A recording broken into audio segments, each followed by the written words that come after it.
It is once again off-season time for us in our Pittsburgh Pirates franchise, and guess who? For the third straight year in our rebuild, the Dodgers have once again won the World Series.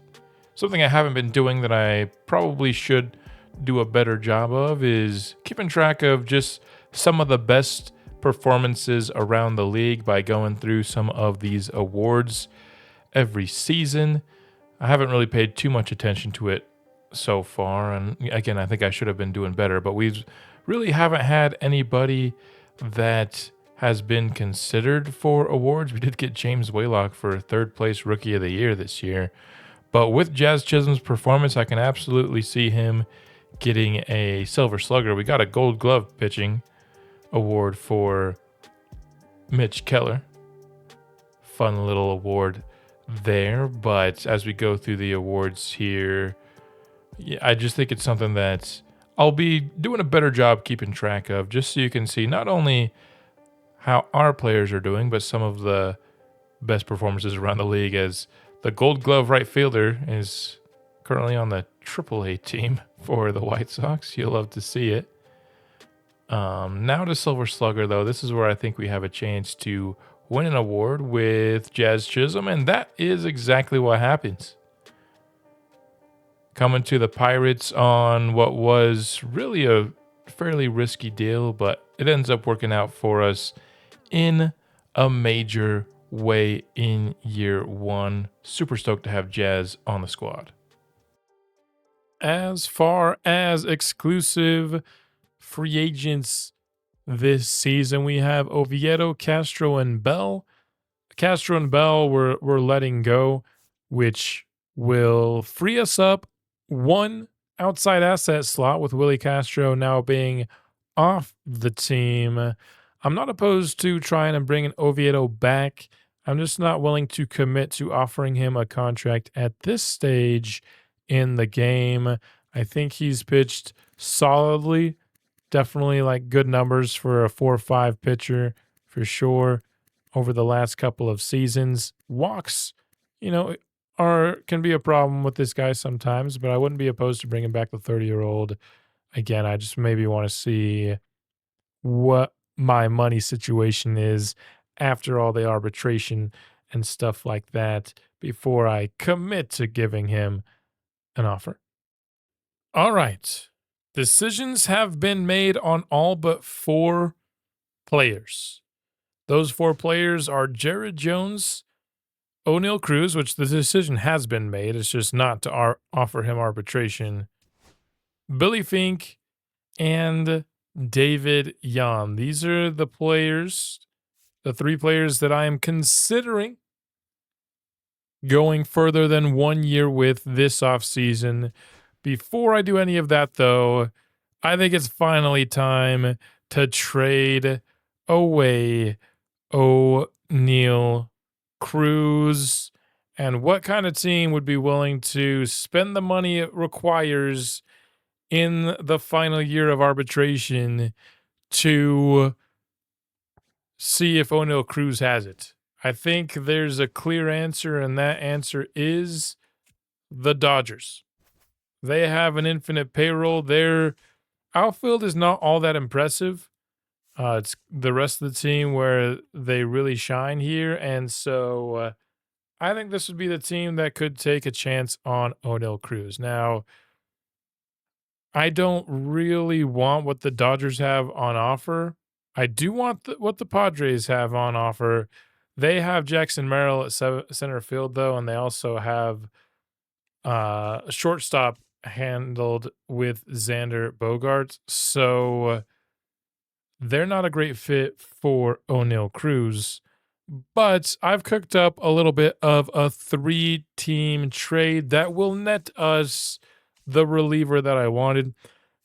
San Diego got 2 great relievers in this last year's class. Jesus Vaccaro was one of them, and Kurt Jacob was the other. So I'm only asking them for their second best reliever, both overall and potential-wise, that they got last year. And so here is the 3-team trade. We are sending O'Neal Cruz as well as William Tan to the Dodgers. Let's see if we can find them. I might have gone the wrong direction here. 4, starting pitcher prospect Wesley Daly. Their pitching is so incredibly stacked that they're fine to give away who is their best really young prospect. They have some other guys in their mid-20s here above him, but they're willing to do this deal. This is part 1 of the trade, but this would all, of course, happen at the same time. And then we will flip Wesley Daly, who would count against our outside asset formula, for Jesus Vaccaro. And the Padres really need some pitching help. They could really use a guy like Wesley Daly. And so they're going to give away one of the 2 awesome bullpen arms they got last draft and add to their starting pitching as well. That is the 3-team trade. We got ourselves one of the super awesome relief pitchers from this previous class. I like Jesus Vaccaro a lot. I think he has a really well-rounded skill set with none of his per nines or clutch being below 50. The only thing below 50 is his control, and it's not even that far below 50. So I think Vaccaro is going to be a really solid bullpen arm for the future for the Pittsburgh Pirates. And we get off of what has truly ultimately become a headache in O'Neal Cruz. He is off our hands. So with no decisions yet made on Jared Jones, Billy Fink, or David Yan, we have $61 million to play with within our budget. Now that is assuming a $780,000 salary for Fink and Yan, and that is assuming roughly a $15 million salary for Jared Jones, who, which is what he would ask for on a 1-year arbitration contract. That is kind of how the game projects your available spending money, is they just take what they would want on the 1-year deal and apply that. So we have some money to spend. Do we go and use that money externally, keep these guys on these 1-year deals, use this $61 million? Granted, we only have one available outside asset slot should we decide to use it that way. Or do we use some of this money to get ahead on some extensions? Well, I think to make that decision, first we have to see what's available on the market to make the best decision. The 2 best hitters on the market are both catchers. It would be awesome to pry William Contreras away from a division rival, but we just don't need catcher. David Yan, we're thinking about extending him to a massive contract this year. We certainly don't want to sign another catcher, especially somebody who doesn't have any secondary positions. And, you know, as much as William Contreras would be really fun, and Adley Rutschman kind of the same deal. These guys are both catchers through and through, and we're good at that position. Don't really want to sign a pitcher to big money. If we do that, we're probably just going to go with Jared Jones. And so the options do get thin pretty quickly here now. With the letting go of both Willie Castro and O'Neal Cruz, we do not have a center fielder on the roster. The best center fielder currently on the market is Luis Robert, who at 30 years old is looking for a 5-year contract. I'm not so sure I'm looking to give out 5 years this year. That's not the kind of, we did that last year with a 6-year contract with Jazz Chisholm. I think I'm looking for much shorter term contracts this year. I'm talking 1 or 2-year deals. The next tier of center fielders are asking for 2-year deals. You have 2 very different skill sets here. Joe Adell, who was an absolute lefty killer with really a good clutch and maybe questionable fielding for a center fielder for what you'd want at, arguably the most important defensive position.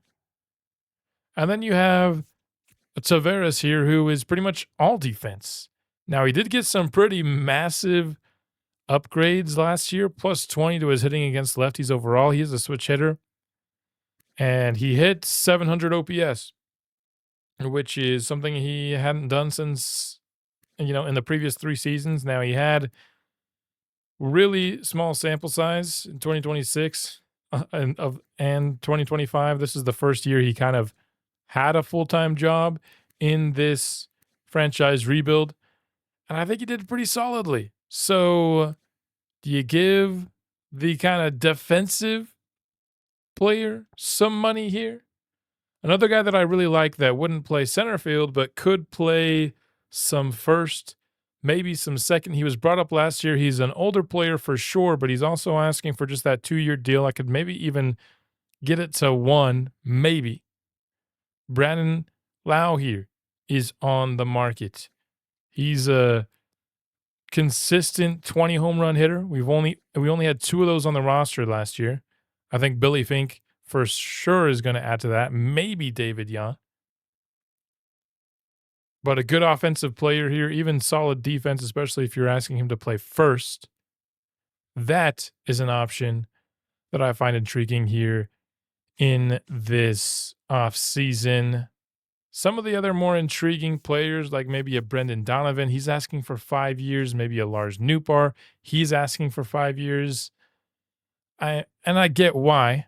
Those guys are the most intriguing to me. But again, I'm only looking at players really that are looking for 2-year deals at the max. So those are the options on the market. Do we want to be spenders in this market, or do we want to use that money to keep our players locked up for the future? Another thing we need to know to make the best decision on this is how much they'd actually be asking for. Let's start with David Yan, who I think will be asking for a lower dollar amount here. Let's say we wanted to get him to 29 years old. That is less than $12 million per year. If you wanted to lock him up longer than that, you could get all the way up to 14 years before you'd really have to start talking about 15 million with him.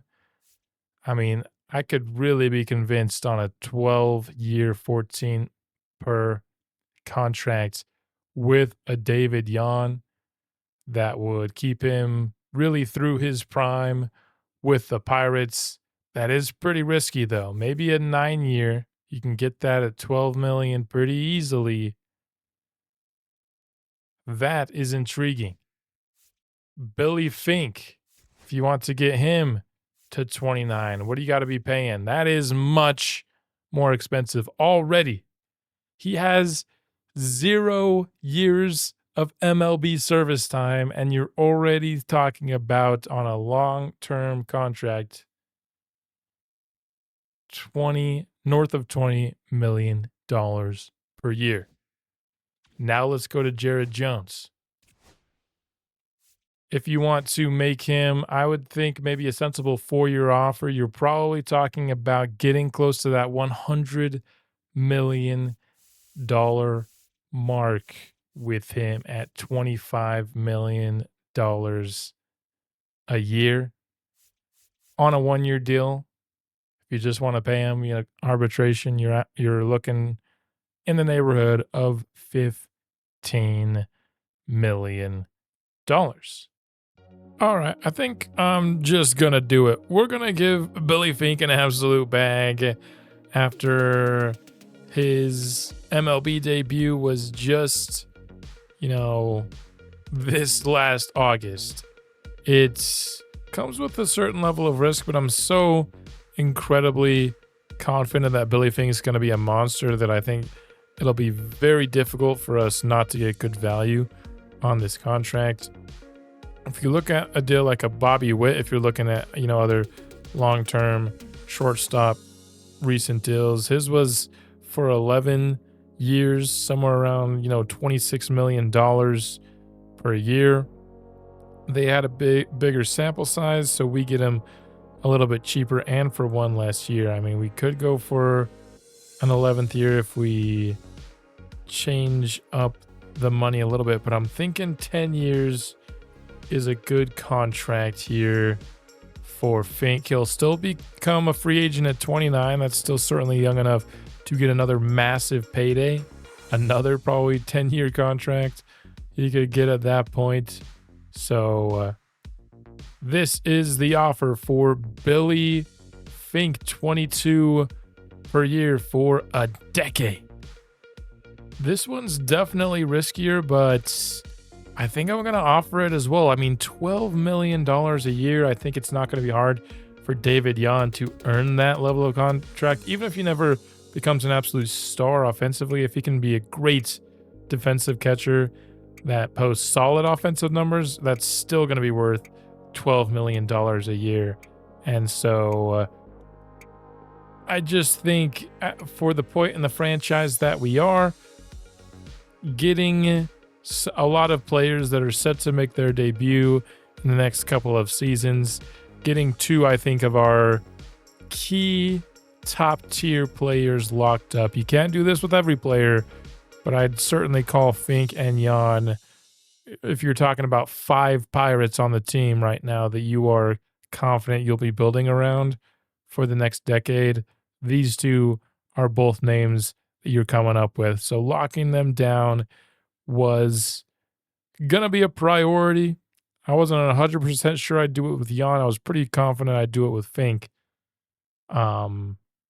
I just think $12 million for Yan is too good to pass up, even though it does come with more risk, seeing as how he's not that great hitting against righties yet, but he still has a ton of room to grow, and he's already solid there. He's already great against lefties. The defense is already in a solid spot and will continue to get better with time.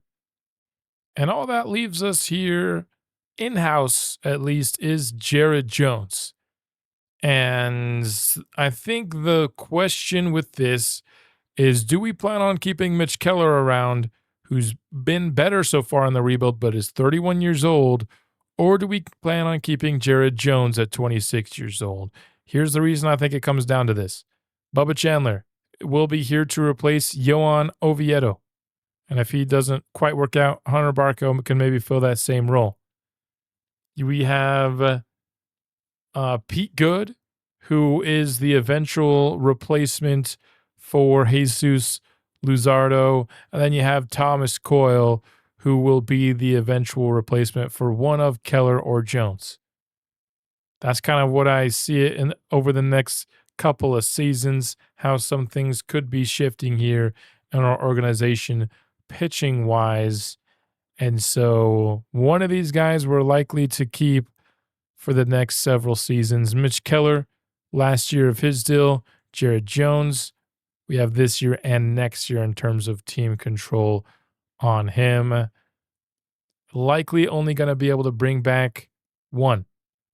Do we go with the younger player with the higher overall who finished off last season very strong after a rough start? Or do we go with the guy who's been consistently good, but we'll be paying him through his mid-30s should we decide to extend him, which can always be risky? Upside versus safety. That's kind of the debate that we are being presented with here. If you look at Jared Jones, roughly what would he get if we decided to keep him, keep him not signed for the time being? The closest comparison is actually the top pitcher on the market here in Shane McClanahan, who's also a 90 overall, and he's 30 years old. Jared Jones would be 28 at the time he hit free agency. His numbers have been better than Jared Jones, so you could say maybe a little bit less than this. So on a 4-year deal, he's asking for $25 million. He's probably asking for 27, 28 in a couple of years in free agency. I think that $2 to $3 million difference is small enough that I want to keep that decision open. I want to give it one more year. Let's have the maximum amount of information we can before we have to decide between Keller and Jones. And let's just bring them both back. I'll go above what he's asking for because if you go down to 15.3, it's actually, we'll give him exactly what he's asking for here. And then for arbitration, maybe 10. Something along those lines. And that will be the decisions we make in-house for free agency this year. And that leaves us with $28.89 remaining to use outside of the organization in free agency. I think there are really three options for us in terms of utilizing that final outside asset slot that we opened up getting Willie Castro off the team. The first is Brandon Lau, who would be a great offensive contributor, can play second and first, an infielder for us. And then the other two are Joe Adell and Leody Taveras. Just getting whether we want more of an offensive focused or a defensive focused center fielder. Any of these guys, they're all only asking for 2-year deals. And so the best player available would be Brandon Lau here. I just don't think maybe he's as natural of a fit. Should we add him, he could play second for us. We have Jared Triolo and Nick Gonzalez, who are our current second baseman. They both have third base flexibility, and that would move Jazz Chisholm to center field. And that's how we would fill the center field gap that we have right now. And then it would be easier for Adell or Taveras. They would just play center field, and everyone else would stay right where they are. And I think this is the decision that is left here. The last maybe major decision here left of the offseason is how do we choose to utilize our last outside asset here. We also have some money to maybe get another reliever onto the team. I think that would be a solid idea. But one that wouldn't take an outside asset slot, which I think the only one that would be Yohan Duran because he's asking for that third year, which is the difference. So we could pretty much add anybody else that we wanted to. But I think we should be able to afford pretty much anybody we want and a reliever. So none of these guys are asking so much that we wouldn't also be able to get a reliever as well. Brandon Lau would make it, really, really close if he does indeed sign for that $17 million. All of a sudden, we're talking about 11 left. A lot of these relievers are asking for 9.5, 10. All of a sudden, we're right there at the budget. So we're, losing an arbitration or two away from being over budget. Taveras is asking for the least amount of money here. This is kind of another debate of safety versus upside. I think the safety, you know what you're getting with Taveras. It's a guy you're going to put at the bottom of your lineup, and then he's going to play excellent defense. Joe Adell is the guy who could come in and just become an absolute monster. Could have a disappointing offensive season like he has had so far. It's definitely a buy low candidate, but he's the youngest player we're talking about here. Could even potentially be a long-term maybe Brian Reynolds replacement if he does come in and hit well. I could see him playing left field long-term once Robinson Brown comes in and takes over center field once he's ready. Whereas Taveras, I think he's definitely a guy that we pay him for a couple of years and then send him on his way. So the potential of maybe Joe Adell sticking around could give him the edge. But if we're just talking about player, then Brandon Lau's he's been the most productive. He's the best. It's not an easy decision for me. I'll say that. All right. I've made my decision on who I should target. Let me know in the comments who you would have chosen between these three, or maybe if there's somebody I didn't even look at. Again, I wasn't looking for anybody asking for a anyone asking for more than a 2-year deal. I wasn't really considering. Luis Garcia, if you're looking for a young guy, could have also been considered, but I wasn't looking for a young second baseman all that much. But the guy I'm going to be going after is Joe Adell. I think the potential for him being a long-term guy, even if it is slim potential, is just more fun. Now, you could argue his offense, even though I'm taking him over his offense over Taveras, you could argue his offense isn't even all that great, especially against right-handed pitching and what he has produced. Yeah, make that argument. I can't disagree with it, but there's still a chance. I'm a fan of Joe Adell, and so he's going to be the player that we try and acquire in this offseason. We'll see if we even have the starting interest to consider this. To help, we're definitely going to have center field be one of the positions that we include here.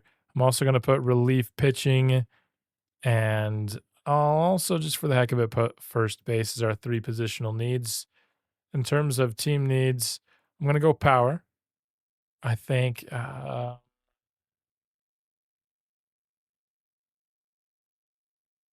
we'll go power. I don't think that actually helps anybody. I don't know if there's anything here that would actually help for Joe Adell here.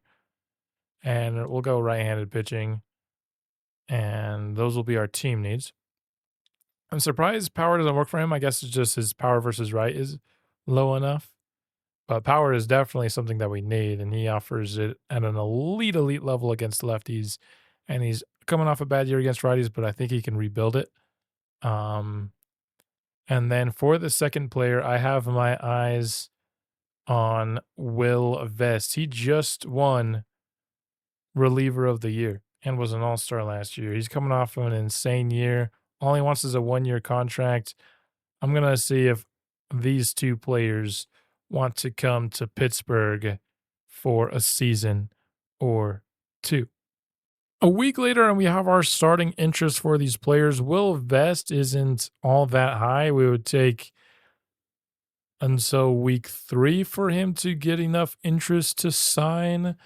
I'm thinking maybe we add a second reliever that we're interested in. In that case, I'm actually interested in more right-handed pitching this time, and maybe Jason Foley is the answer there. In fact, I think he will be my answer there, just to see if there's more starting interest. We'll still get, it'll still be 2 weeks for Will Vest, so it won't actually take how many weeks it will take to get him up to 50, which is why I'm willing to add the third player there. I'm not going to sign both of these relievers, but hopefully we can get one.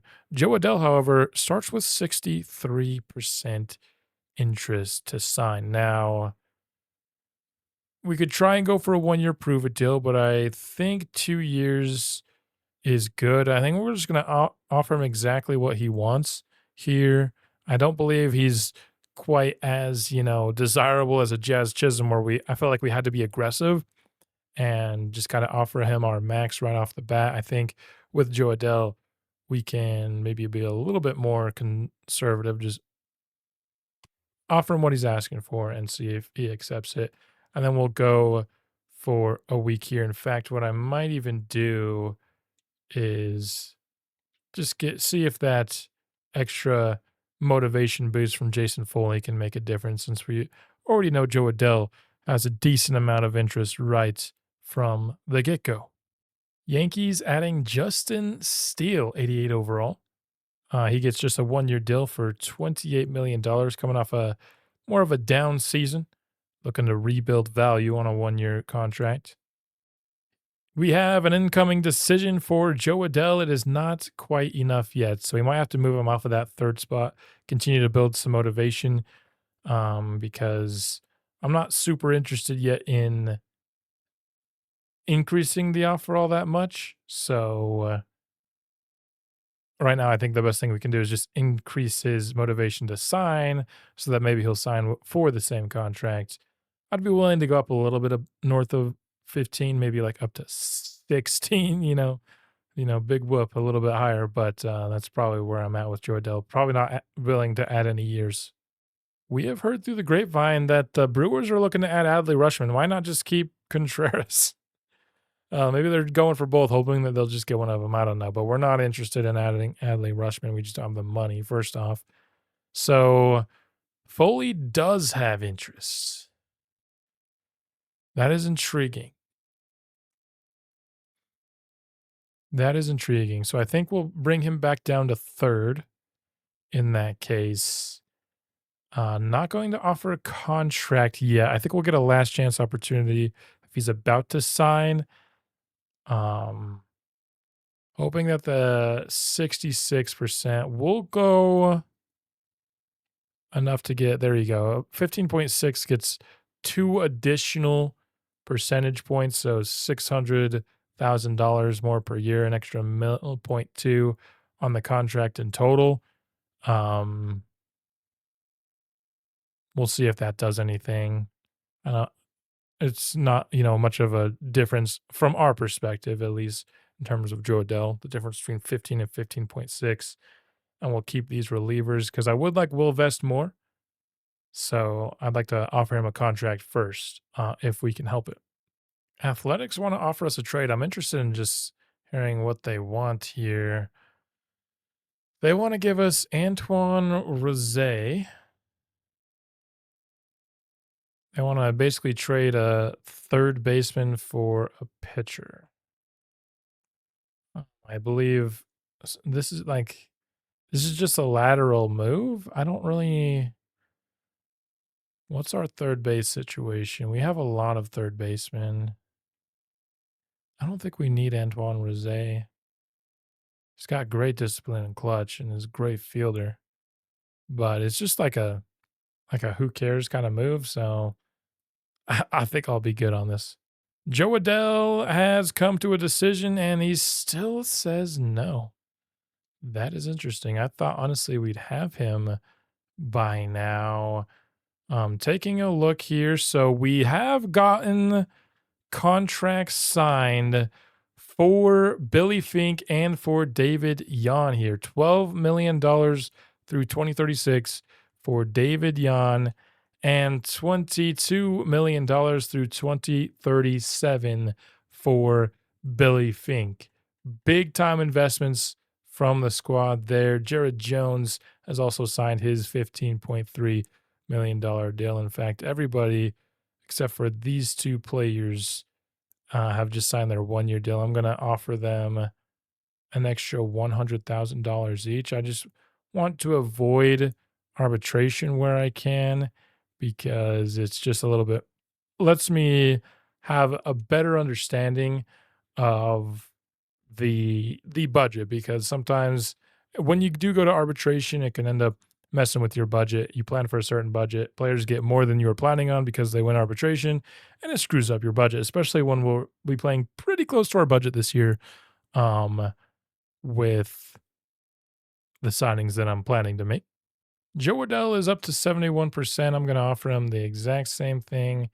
2-year 15.6. I'm going to stand pat there, take it or leave it. And then I'm going to offer Willie Vest what he wants. We get the 5% boost there, which is nice. So our pending offers are now 24.9 out of a $28 million budget to spend. So if we get these two players, that's what we're doing. And that's really all I'm planning on doing. And then, of course, we have a backup plan if Will Vest decides to go elsewhere. We also have a backup plan if Joe Adele decides to go elsewhere. We just, we're hoping like a Tavares is still on the board. For the third time, Joe Adele, this time, 2 years, 15.6 was enough. This is the hitter that we're deciding to take a chance on here. It's been a lot of swings. I don't think we've gotten a lot of guys that are established talents. Even Jazz Chisholm, you could consider a swing with where his ratings were at, just a much larger scale swing. And we're hoping it can work out with Joe Adele. So far, the outfield swings that I've taken with Robles and with Laureano haven't worked out great for us. Maybe third time's the charm. Definitely up in the air, but I like that his clutch should, I think, come into play more often when he is facing right-handed pitching, which is part of the reason why I made this move. If he had low clutch as well, I just think he would have been too bad against righties. But if he can replace that, 44 contact with 82 whenever there's a runner in scoring position, hopefully we have a lot of runners in scoring position as well. I think this has a chance to be a good move. Yohan Duran is a Twin. 5 years, $79.5 million, or shall I say he'll remain a Twin for the next 5 years. But the Twins got to be happy keeping a top closer in Minnesota. Another contract decision here. We get the big boy screen because Will Vest is considered more of a top tier free agent with his 84 overall and his reliever of the year. And he is coming to Pittsburgh. So we get reliever of the year on his way to the Pirates. I think now he and Jojo Romero will make a great setup and close combo for Pittsburgh, I'm hoping, for this upcoming season while we continue to develop our now pretty robust relief bullpen farm system after this O'Neal Cruz trade made it even better. Twins not only keep a key pitcher, but they add the number 1 rated starting pitcher. That means all 3 off seasons they have added one of the best players available. It was Vladimir Guerrero. I forget who it was last year, if I'm being honest. It was a catcher, I think. And now they're going to the pitching staff here with McClanahan. The Twins continue to be ultra aggressive in free agency in this franchise. You got to love it. Wow. The Brewers are losing their best hitter, William Contreras, to the Tigers. That makes the division a little bit easier next year, which coincides with the year that we're really trying to win the division. Technically for maybe the second time as we tried to win it at the end of last year, but really for the first times that, since the beginning of the season, we're really trying to gun for the playoffs now. And the road got easier here with this signing. MLB draft lottery time. I don't imagine we'll have that great of a pick. We have the number 10 odds in the draft this year. Our chances at a top pick are quite slim. And we do stay right at 10. And a division rival, Chicago Cubs, own the number 1 pick in the class. I'd say I hope there's a generational prospect, but they probably wouldn't take him if there was one. We also have the Reds picking right in front of us. It would just be so poetic if they stole my number 1 player 1 pick ahead of us and he was in the division. I kind of root for my division to screw me over sometimes, if you can't tell by now, if you haven't seen my previous series.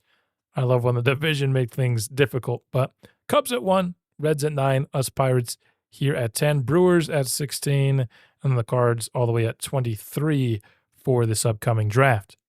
Nick Lodolo to the Rangers on a 5-year deal worth over $100 million. It's Rule 5 draft time, and might as well just hop in to see if there's anything super intriguing here. Players taken ahead of us. Just checking things out here. Michael Kopech, I've had him in a previous series.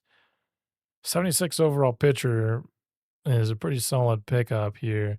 Let's see what we have available to us. We have Loizaga here, who has excellent walks per 9. Didn't really help him much in 2026. I'm really just looking for maybe a bullpen arm here. We could go with a George Soriano. He is a member of the Marlins, and I know Mr. Hurricane has him in his series. I could be convinced on a George Soriano. Sure, why not? I think we have one more spot open in our bullpen. Was planning on maybe giving it to Bob Gomez or one of the players that we've drafted. But let's just create a little bit of competition there why not get a young reliever that has B potential? I mean, I feel like I'd be remiss not to. He is on a $510,000 renewable contract.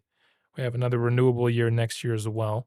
So, really good upgrades across the board last year. So I think there's some hope for that signing. He probably, I think, competes with Luis Medina for that spot. Our other bullpen Rule 5 draft pickup that we have on the squad.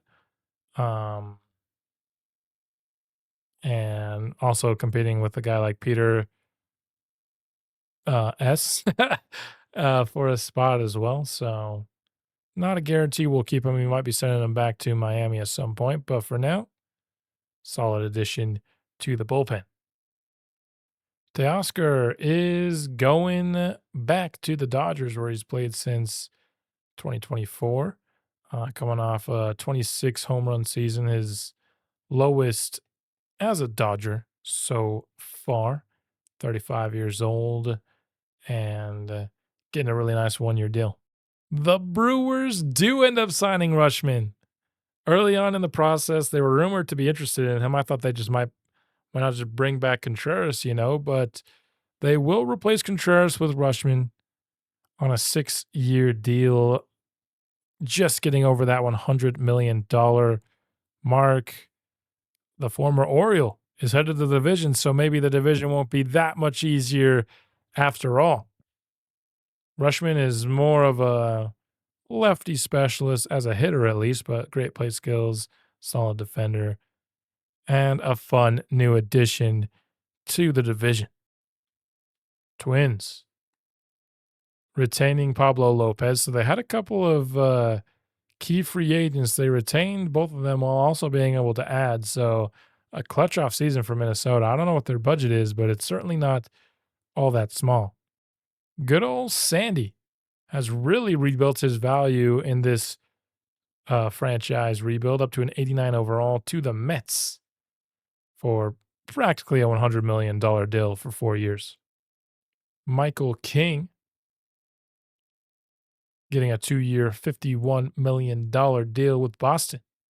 And that's going to wrap up the third off season for the Pirates in our franchise. Let me know what you thought of the moves we made, getting big-time extensions for our 2 really young hitters and deciding to wait a year on Jared Jones, as well as the addition to go after Joe Adell. I feel like if the Jazz Chisholm move wasn't super well received, I feel like the Joe Adell might be similar. It's a much less long-term commitment with just a 2-year deal.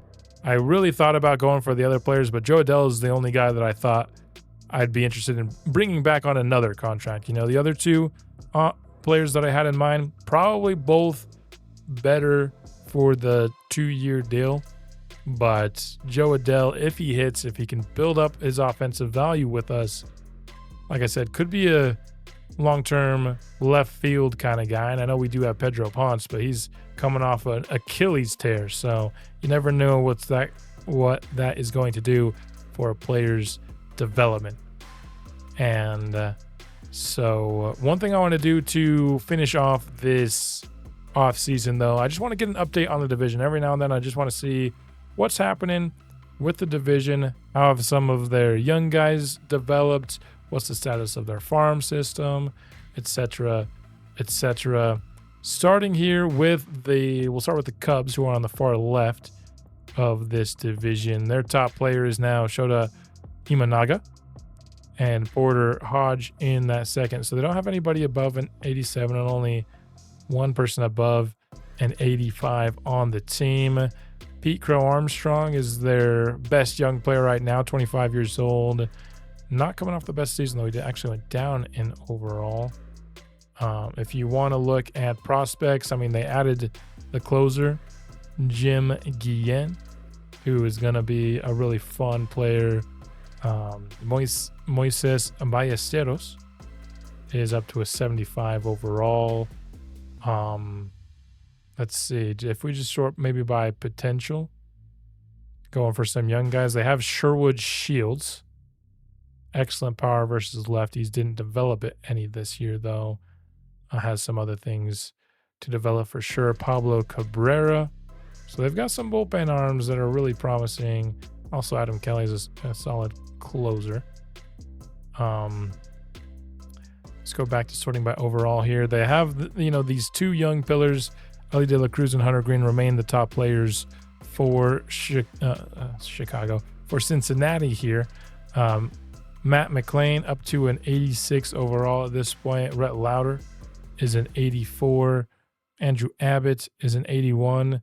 If this team ever really spent in free agency, which I get why they don't in the game, they really wanted to emphasize the bigger markets, getting more of the players in this game. But I kind of wish the Reds would spend a little bit, because they have a solid core of young guys that I feel like if they just got like one or two pieces. Ryan Rosales was a really fun player they got last year.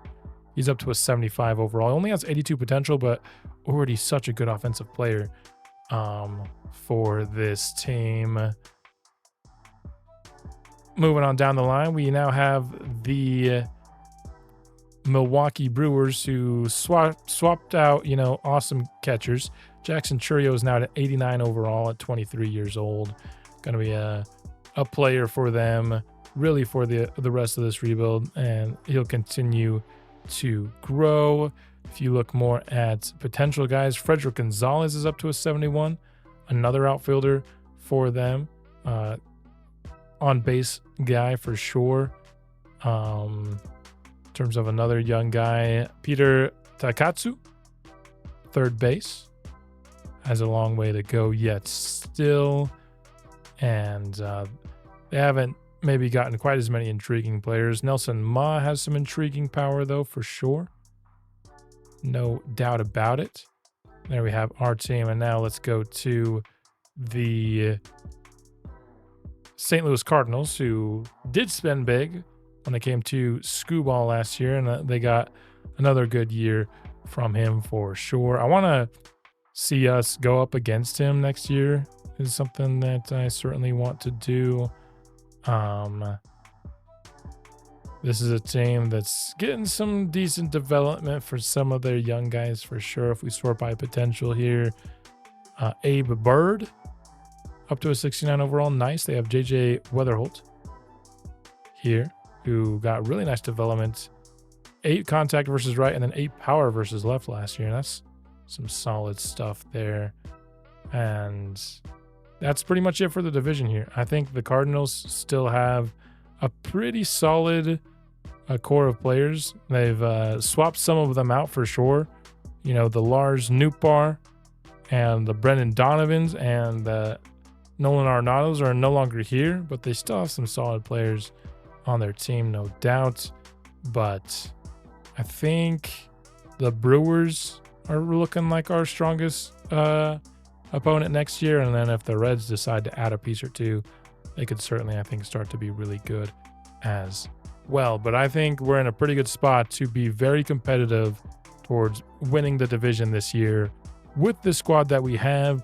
I think we might be struggling a bit defensively. I mean, here's our defense at shortstop. Here's our defense at center field.